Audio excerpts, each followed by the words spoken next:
warahmatullahi wabarakatuh. Selamat malam Taca Wang Seng Hau. Orang Kelantan menjawab. Salam sejahtera, selamat malam. Alhamdulillahirabbil alamin. Wassalatu wassalamu ala asyrafil anbiya wal mursalin wa ala alihi wa sahbihi ajma'in. Rabbi shrah li sadri wa yassir li amri wahlul 'uqdatam min lisani yafqahu qawli. Saudara pengurusi majlis, sahabat-sahabat yang mengambil pentas untuk berceramah malam ini, saudara-saudari, adik kakak yang saya hormati sekalian. Saya tengok jam, saya tak pernah berceramah kurang dari 1 jam tau. Ni 11.30. Tapi oleh kerana orang Kelantan selalunya tidur lambat, kita habis pukul 1 boleh? Tak apa, kita tengok, insyaAllah kita habis dalam pukul 12. Sebab ini kira sepak mula. Pilihan raya ada 4 minggu lagi. Dan insyaAllah kita ada banyak lagi pusingan. Saya pun akan datang beberapa kali lagi. Dan kalau saudara-saudari ingat, dalam pilihan raya umum yang lepas, kempen yang lepas, saya tak pernah datang berceramah di Kelantan. Ada orang kawan-kawan kecil hati, dia berceramah semua tempat lain, Kelantan saya tak pernah datang. Kenapa tiba-tiba kali ni saya 1 hari dah di Kelantan ni? Malam-malam di Singapura, ambil kapal terbang pagi-pagi, cepat-cepat datang ke Kelantan. Ini dah tempat kelima dah, dan akan datang berkali-kali lagi. Sebabnya Selalunya saya tak pernah pergi kalau tak menang.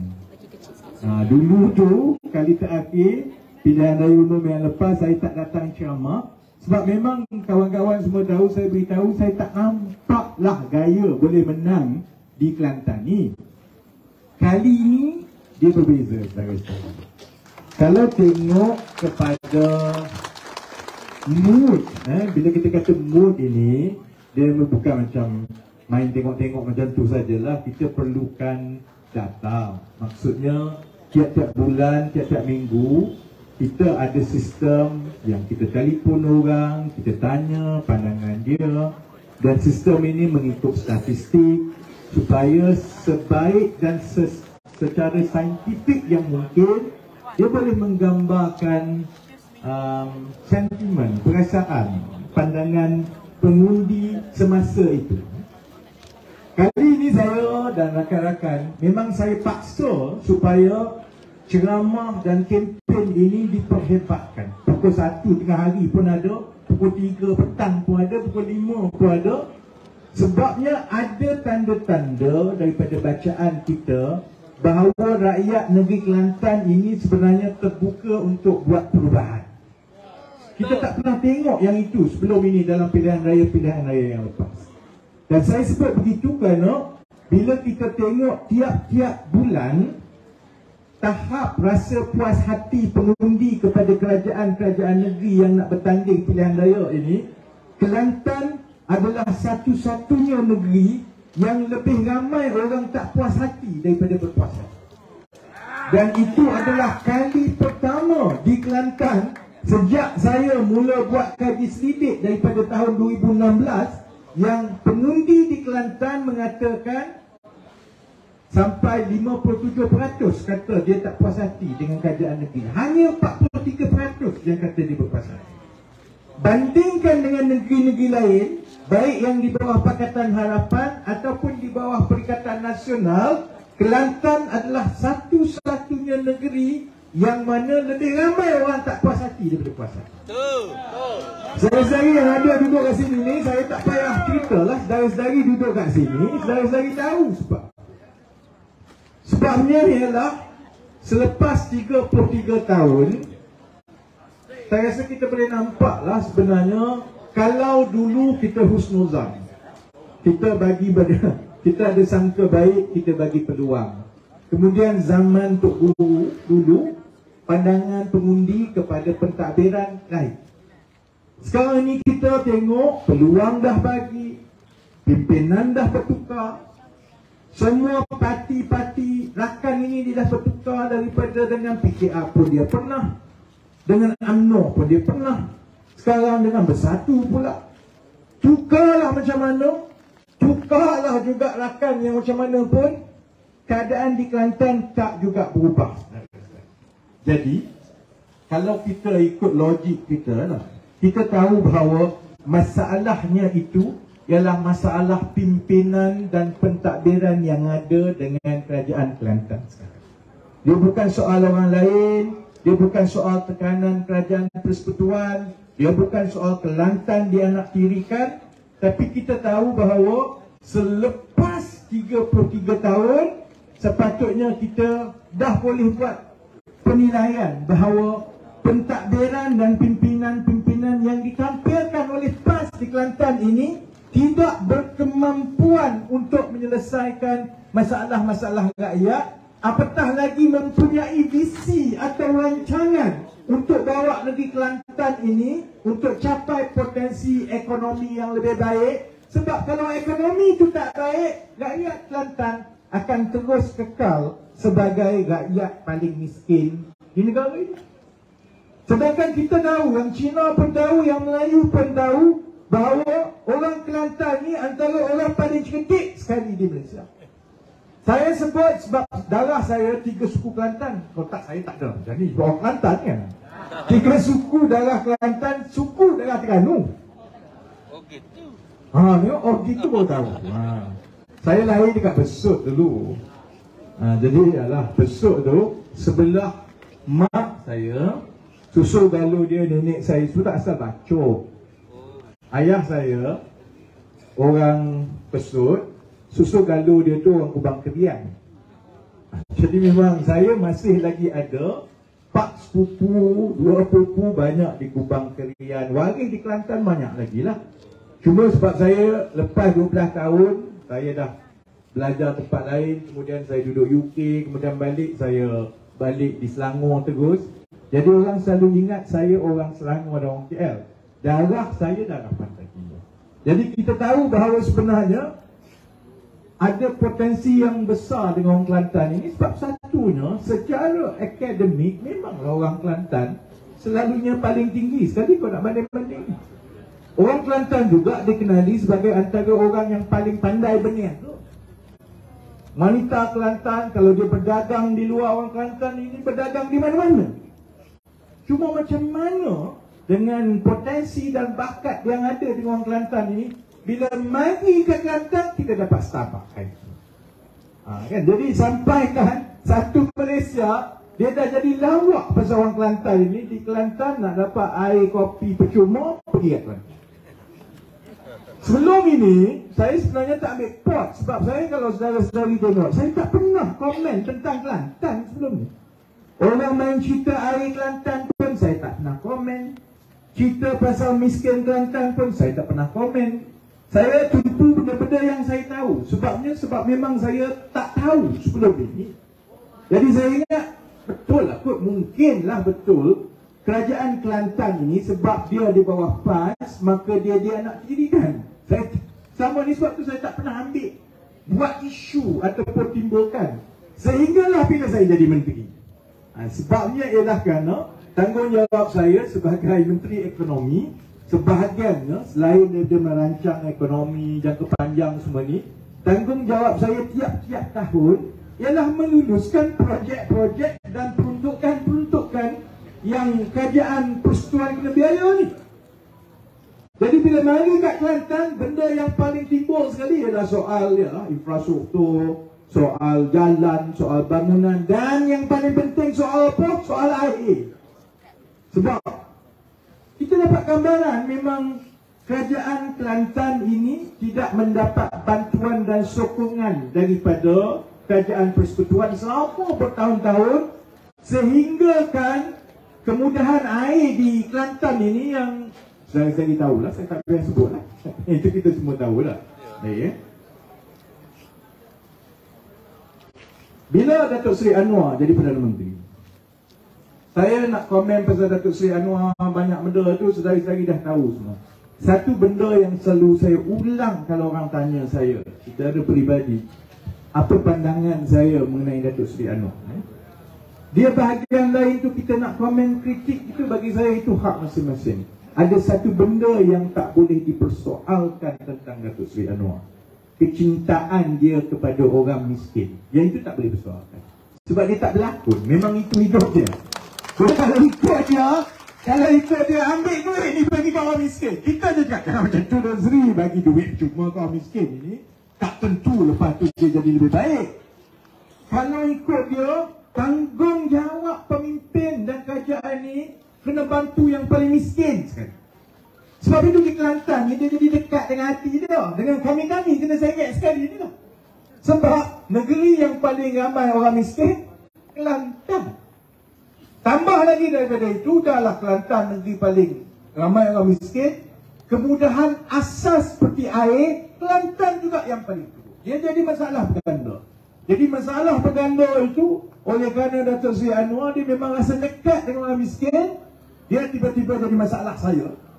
Sebab memang kerja saya dan tanggungjawab saya untuk tengok projek lulus semua. Jadi sebab itulah soal air ni dia jadi tanggungjawab bila Datuk Seri Anwar sebut sesama kami dalam kerajaan ini bahawa kita tak boleh campur soal politik dengan soal rakyat ini. Air kita kena tolong selesaikan untuk rakyat Kelantan dan Sabah dulu. Sebab yang ini yang paling teruk sekali. Jadi kita orang pun ya terima arahan dan buatlah kan. Jadi perkara pertama kita panggil mesyuarat. Mesyuarat dipengerusikan oleh Datuk Seri Anwar sendiri. Datuk saya ingat lagi mesyuarat itu, Datuk Seri Anwar Ibrahim sebelah sini pengerusi, saya sebelah kanan sebagai Menteri Ekonomi, saudara Nik sebelah kiri sebagai Menteri Sumber Asli. Sebab bekalan air semua ni di bawah Kementerian Sumber Asli. Jadi kerajaan Kelantan dijemput untuk membuat pembentangan macam mana dia nak selesaikan masalah air, supaya kita tengok macam mana kita boleh bantu. Jadi kita bagilah pun bentangkanlah. Dia bentangkan berapa penggunaan air di Kelantan sekarang. Penggunaan air Kelantan sekarang tak silap saya 500 ke 600 juta liter sehari. Dia bentangkan berapa loji air yang ada, berapa takungan air yang ada, berapa kapasiti pembersihan air yang ada sekarang. Jadi kalau mengikut yang ada tambah yang telah diluluskan dalam tahun 2023 ini, kita memang lulus satu lagi loji air besar dekat Machang.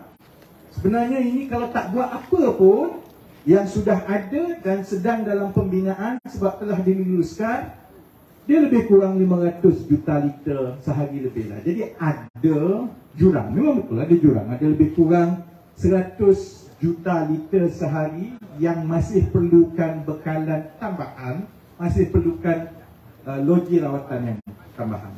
Jadi kita setuju, terima. Kemudian dia pun senaraikan untuk selesaikan masalah ini kita perlukan peruntukan untuk perkara berikut. Pertama, loji-loji air dan takungan-takungan air yang baru. Jadi pun dia letak 1, 2, 3, 4, 5. Kerajaan di Kelantan bentangkan perlukan 5 loji air yang baru seluruh Kelantan ini. Kemudian perlu tukar paip semua, campur semua 8 bilion. Itu yang disebut kita perlukan 8 bilion ringgit lagi. Sebab saya tahu bila dia bentangkan kepada rakyat, dia sebut masalah air ini tak dapat selesai kerana kita perlukan 8 bilion. Kerajaan negeri mana ada 8 bilion? Jadi sebab kerajaan persekutuan lah yang ada duit ini, dia tak nak bagi kat kita. Jadi sebab itulah kita kekal minum air kopi di Kelantan. Itu cara dia lah. Saya masa dia tengah bentang separuh jalan tu, saya dah gatal nak angkat tangan. Dan saya daripada kecil lagi ada masalah, tangan saya gatal. Kalau dalam kelas ke, dalam mesyuarat ke, saya sering angkat tangan. Tu sebab apa? Tapi saya kena tunggu sampai dia habis bentang, baru saya tengok ada orang nak tanya. Tak ada orang tanya, baik aku tanya. Pergi balik kat muka surat yang nak tunjukkan loji-loji yang kau nak minta tu. Sekarang ni ada lebih kurang 500 juta lebih. Jurang dia lebih kurang 100 juta saja yang baru. Satu loji lebih kurang 150 juta liter tambahan. Jadi yang kamu minta 5 loji ni sampai dia jadi 1,500 juta liter, sampai 2 kali ganda lagi banyak daripada permintaan dan penggunaan air di Kelantan ni. Bukankah satu je cukup? Kenapa minta 5? Hanya ini yang dok gaduh saya dengan Nik Amar sekarang ni. Saya tanya, ni dalam mesyuarat rasmi ni lah. Sebab tu saya tak kena saman sampai sekarang. Sebab benda ni memang betul-betul berlaku. Ramai saksi dalam mesyuarat tu. Dia kata, kan kita perlukan satu je. Kalau satu je, kapasiti pembersihan air itu sudah pun melebihi daripada penggunaan. Yang minta 5 sampai jadi 8 bilion ni kenapa? Saya ingat, saya pun terkejut bila dengar jawapan daripada kajian di Kelantan. Saya ingat adalah jawapan-jawapan teknikal yang saya tak tahu. Kod-kod lah air di Kelantan ni, bila bersih saja, pedih lah. Bersih saja dia tak ada dah. Jadi sebab itu, kalau nak cukup dengan yang diperlukan rakyat, kita kena buat banyak. Sebab kita buat 2 kolam, tinggal setitik. Jawapan dia apa dia? Oh, kita minta je. Kita minta lebih. Saya minta lebih RM10, saya boleh fikirlah. Kau minta lebih 8 bilion. 8 bilion ringgit. Ingat pergi minta tukar ini 8 bilion. Memang minta-minta. Sebab bagi setiap satu sen, setiap satu ringgit, setiap satu juta yang kita bagi untuk kerajaan negeri Kelantan, itu bermakna kita ambil daripada orang lain. Sedangkan negeri-negeri lain pun perlu peruntukan juga. Kalau tengok bandingkan peruntukan, memang kerajaan negeri Kelantan ini antara yang paling tinggi dah pun berbanding dengan negeri-negeri lain. Kita tak dengar pun Negeri Sembilan ke Melaka ke yang peruntukan dia lebih rendah daripada negeri Kelantan. Kita tak dengar pun dia bising, oh kita ada masalah air sebab kerajaan persekutuan tak bagi peruntukan. Tak ada. Kita hanya dengar daripada Kelantan. Dan bila kita nak bagi pula, timbul isu baru pula. Kita minta lebih. Bila dia balik, bila kita tak setuju, dia kata tengok kerajaan negeri, kerajaan persekutuan tak berbagi. Sebab dia tak berbagi, kita kena terus tekal minum kopi. Sebab itu saya bersuara sedari-sedari. Sebab saya nak jawab bahawa bila kita tengok balik, dan kali ini saya boleh bercakap kerana dia di bawah bidang kuasa saya dah tengok kiraan dia, saya dah tengok macam mana jangkaan saya untuk mula menyelesaikan dan menambah baik bekalan air di negeri Kelantan ini. Tak timbul pun soal peruntukan persekutuan tu tak bagi anak tiri. Sebab 1.5 bilion pun dah cukup, saudara-saudara. Dan kerajaan persekutuan tak ada masalah pun untuk bagi tambahan 1.5 bilion. Benda tu memang Perdana Menteri dah setuju pun. Yang kami duk bincang sekarang, yang duk ding-dong ni begini. Kita dah ada pengalaman lepas-lepas. Bagi duit, suruh dia buat, duit hilang, pahit tak ke mana, logik tak ke mana. Bagi duit, pupuk kita baru. Bagi duit, pupuk orang still masih lagi kekal miskin. Jadi kalau saudara-saudari berada di tempat saya, ini bukan soal politik. Saya bukan kena jawab dengan rakyat Kelantan saja. Saya kena jawab dengan semua orang. Kalau kita bagi kepada negeri lain, jabatan lain, kita bagi dia, kita letakkan syarat. Syarat dia kena buat gini, kena ikut proses perolehan gini, kena dapat hasil begini, lepas beberapa tahun kena bayar balik kepada kerajaan persekutuan. Sebab bila kita bagi peruntukan kepada sesuatu kerajaan negeri, itu duit itu bukan bapak saya pun, jangan lagi. Dia juga bukan bapak pula dah. Dia juga bukan duit daripada hasil cukai kerajaan. Sebab kerajaan kena berhutang. Kerajaan persekutuan, bila orang minta nak buat loji air baru, nak buat lebuh raya baru, kerajaan persekutuan kena berhutang. Jadi kita kena berhutang, kita kena bayar balik.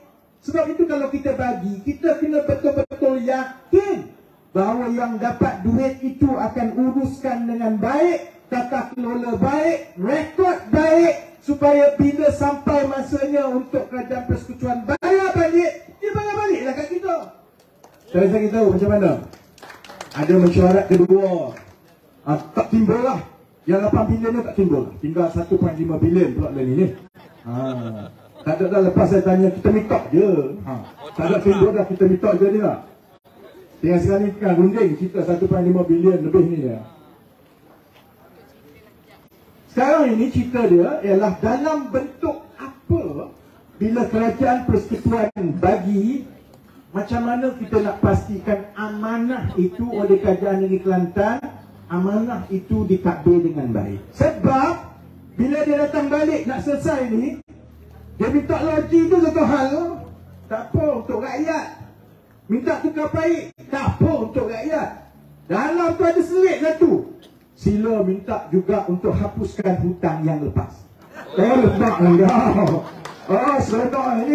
Akal yang buat bisnes ni, boleh main bisnes macam tu ya. Kalau dulu pinjam duit, kata nak buat bisnes, lepas tu datang minta hutang lagi, dalam minta hutang tu, ada kecil kat bawah tu, sila batalkan hutang yang lepas. Mana boleh macam itu, sebab dalam hutang yang lepas tu juga macam-macam dia telah buat. Kereta pun tantah ada dalam tu. Pergi luar negara, melawat sana, melawat paip, melawat air pun tantah ada dalam tu. Perbelanjaan tantah ada dalam tu. Jadi, bayangkan berada dalam kedudukan kerajaan persekutuan, kerajaan negeri minta sila bagi duit, bagi percuma, lepas itu ikut suka kami nak buat macam mana. Tak boleh setara-setara. Sebab itu dalam 10 minit terakhir ni, ini mukadimah. Tadi saya dekat ceramah dekat tempat tadi, di kawasan Mantan Negeri Besar ni. Saya sebenarnya agak terkejut sebab ramai. Saya sebelum ni Allah lihat malahnya lah, aku nak pergi ceramah kat Kelantan ni.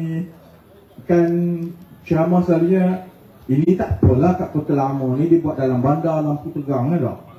Semua nampak muka semua ni kan tak? Boleh kira orang dia berapa. Sebelum ni, saya dulu-dulu lah kalau saya ceramah kat Kelantan ini, yalah kita kan tak kuat mana. Jadi kawan-kawan kat Kelantan ni pun nakal. Kalau tempat-tempat kampung, dia buat ceramah, memang saja dia buat dalam gelap. Dalam gelap tu, ada orang ke ni? Jadi tadi, Alhamdulillah, ramai. Tadi ceramah kat sana tu, macam habis keluar lah, kena lutut keluar. Nak tak keluar ke? Saya beritahu saya tak ada lah, lutut natak ni tak sampai lagi lah. Saya baru pukul lali baru ni. Sebab ada 2-3 round lagi ni. Tak. Saya dalam 5-6 minit terakhir, saya nak beritahu yang datang ni saya yakin sedari-sedari tahu apa yang perlu dibuat. Yang menonton ini yang saya nak beritahu supaya sampaikan, terutamanya kepada yang muda-muda. Sebab masalah di Kelantan dan di kawasan-kawasan Melayu ni, yang tua-tua, yang 30 tahun ke atas ni sebenarnya mereka memang sudah buat keputusan untuk pilih Pakatan Harapan dan Kerajaan Perpaduan dalam pilihan raya yang lepas pun macam itu. Dan yang muda-muda ni tak seronok naik motor ni. Sebab itu saya nak beritahu bahawa begini, dia bukan soal politik. Akmal pun sebut, dia bukan soal kerajaan persekutuan konon sebab nak ambil alih Kerajaan Negeri Kelantan, maka kita nak hukum rakyat Kelantan. Kita tak nak bagi peruntukan. Dia bukan soal itu. Soalnya ialah, bayangkan begini, saudara-saudari ada buat satu syarikat rakan kongsi. Uncle yang ada ni, dia buat JD company. Dia adalah seorang lagi pemegang saham. Dia datang, dia minta, dia kata, you jadi pelabur lah, bagi kat saya 100,000. Kita pun bagi kat dia 1,000. Dia kata dia nak buat sekian. Dia kata dia nak buat, nak jadi toke kosmetik. Orang Kelantan banyak toke kosmetik kaya lah.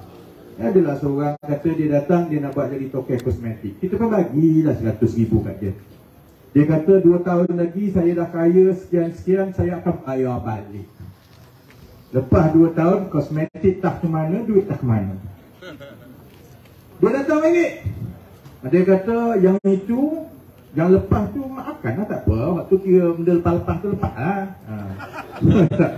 Lepas lah, lepas lah. Ni saya ada bisnes baru pula ni, kosmetik juga, tapi besar lagi. Kalau saudara-saudari melalui pengalaman begitu, mesti saudara-saudari kata, okey, aku dah kena dulu ni, aku dah kena ni. Aku nak tahu ni, kilangmu dekat mana? ni siapa nak buat kosmetik ni, macam mana mu nak jual, duit masuk kat siapa, kamu nak kutip hutang macam mana. Itulah keadaan dia sekarang di Kelantan. Dia tak pernah jadi persoalan bahawa kerajaan persekutuan mesti memberi peruntukan yang besar kepada negeri Kelantan. Saya menteri yang bertanggungjawab. Saya boleh beritahu, selagi Kelantan berada di belakang dari segi kemajuan, berapa ramai orang miskin, selagi itulah kita akan terus letak keutamaan untuk bagi peruntukan kepada kerajaan negeri Kelantan dan rakyat Kelantan. Cuma contohnya kita kena tengok cara terbaiklah, sebab kalau kita berterusan macam ini, sampai bila contohnya kita nak ada kerajaan negeri yang dia rasa bukan tanggungjawab dia untuk membangunkan negeri. Bagi dia bukan tanggungjawab dia soal orang miskin ni. Miskin banyak mana pun bukan tanggungjawab aku, bukan masalah aku. Sebab dia ada satu jalan mudah nak pelepah dengan rakyat. Kalau negeri lain, kalau dua penggal, kerajaan negeri itu prestasi tak baik, ekonomi tak naik, keadaan setempat ini, aktiviti perniagaan dia kurang baik sehingga kerajaan negeri tak boleh kutip hasil macam yang berlaku di Kelantan. Di negeri lain dua penggal kita buat. Di Kelantan, PAS rasa rakyat Kelantan akan terus pilih mereka. Macam mana lemau pun mereka mentakdir, tak ada masalah, sebab mereka akan terus boleh main isu kami parti Islam, tak undi kami maka kamu kurang Islam. Sebab itu dalam pilihan raya kali ini bukan soal parti, ini soal keutamanya yang muda-muda. Bagilah peluang ini untuk buka mata dan tanya soalan ini. Sampai bila saudara-saudari rakyat Kelantan nak dipermainkan soal isu emosi, soal kaum, soal agama? Dia bukan soal Pakatan Harapan atau UMNO atau mana-mana parti tak jadi kerajaan. Dia soal bagi lesen besar kepada PAS untuk terus berbelanja, untuk terus minta duit, tapi hasil tak sampai kepada rakyat. Sebab dia rasa dia akan terlepas. Itulah insya-Allah yang kita akan ambil peluang dalam pilihan raya negeri ini untuk kita sampaikan kepada pengundi-pengundi. Saya yakin dalam keadaan ada tanda-tanda pengundi di Kelantan nak berubah. Saya tak kata siapa menang, siapa kalah. Siapa menang, siapa kalah tu Allah dah tetap semua dah. Dan kalau saudara-saudari jadi di tempat saya, dan saya pernah melalui zaman yang mana saya ada 14 kes dan saya telah dijatuhkan hukuman masuk penjara 3 tahun, saudara-saudari. Saudara-saudari hanya boleh hidup sebagai manusia kalau saudara-saudari ada pandangan yang cukup positif. Masuk penjara pun positif, tak masuk penjara pun positif. Masuk penjara buka ijazah satu lagi, boleh berehat, tak payah bagi ceramah. Samalah juga kita sekarang, menang kalah itu Allah dah tetap. Menang pun bagus dan akan ada ujian, kalah pun ada ujian dan akan ada hikmah. Jadi menang kalah itu bukan soal dia. Soalnya ialah sudah tiba masanya proses pilih kerajaan di Kelantan ini tidak lagi soal emosi, kerana soal emosi itulah yang telah bagi lesen kepada kerajaan PAS selama 33 tahun sehingga keadaan di Kelantan makin teruk. Ini titik untuk rakyat Kelantan, buka peluang, tanya soalan sampai bila kita nak berada macam ini. Kerana kerajaan persekutuan boleh bertukar-tukar. Dah berapa kali tukar kerajaan persekutuan. Sampai sekarang masalah di Kelantan tak selesai. Tukarlah berapa kali, bagilah berapa banyak duit, sehingga kan 33 bulan kerajaan atau parti PAS ini berada dalam kerajaan persekutuan, bilion telah diberikan, tak selesai juga. Sebab masalah dia bukan masalah peruntukan, bukan masalah kerajaan persekutuan. Masalah dia selagi kerajaan negeri di bawah PAS ini tidak dipegang oleh rakyat supaya mereka laksana, ada kemahiran, ada perancangan, tak boleh belanja dan mempelekehkan rakyat dengan sewenang-wenangnya. sampai bila-bila lah keadaan itu akan berterusan di Kelantan. Jadi insya-Allah ini malam yang pertama saya datang balik lagi 29 ke saya datang. 29 maksudnya besar kemungkinan penamaan calon saya tak tahu saya di negeri mana, tapi malam pertama penamaan calon saya berada di Kota Baru. Korang tepuk saja tak aci lah, paling kurang ada 20,000 orang. Malam pertama saya berada, penamaan calon saya berada di Kota Baru. InsyaAllah kita bekerjasama, InsyaAllah kita bawa yang lain, kita sampaikan maklumat. Kerana menjadi tanggungjawab dan amanah kita, bukan soal parti, soal orang miskin. Kita tak boleh terus dalam keadaan negara negeri lain semua dah okey, orang makin tu, Kelantan masih lagi ketinggalan dengan orang miskin di sekeliling kita seperti ini. Terutamanya bila kita tahu puncanya juga itu adalah punca daripada kerajaan negeri yang sampai sekarang tak ada minat untuk menyelesaikan masalah-masalah yang dah berpuluh tahun di Kelantan ini. Jadi insya-Allah terima kasih banyak-banyak. Saya doakan yang terbaik. Saya pasti 4 minggu ini masa yang bermakna untuk kita. Menang kalah saudara-saudari, kali ini jangan bimbang sangat menang kalah. Bila saya tengok dapatan-dapatan yang rakyat Kelantan sudah tidak berpuas hati, saya yakin pilihan raya negeri kali ini akan jadi titik permulaan. Insya-Allah dalam tempoh kurang daripada 5 tahun daripada sekarang, kita akan menyaksikan pertukaran kerajaan di negeri Kelantan, insya-Allah. Jadi gunakan pilihan raya kali ini sebagai titik mula. Kita buat yang terbaik, kita doa terbaik, tawakal terbaik. InsyaAllah peluang itu akan diberikan oleh rakyat pada saudara-saudari. Dengan doa dan harapan itu, kita jumpa balik insyaAllah. Saya sudahi dengan wabillahi taufiq wal hidayah. Assalamualaikum warahmatullahi wabarakatuh. Balik sebab esok kena kerja kan. Jadi terima kasih banyak-banyak yang nak kena buka kedai semua ni. Esok kena cari makan. Tapi ingat, dalam pilihan raya kali ini kita ada tanggungjawab yang besar. Sekian sekali lagi, terima kasih, selamat malam.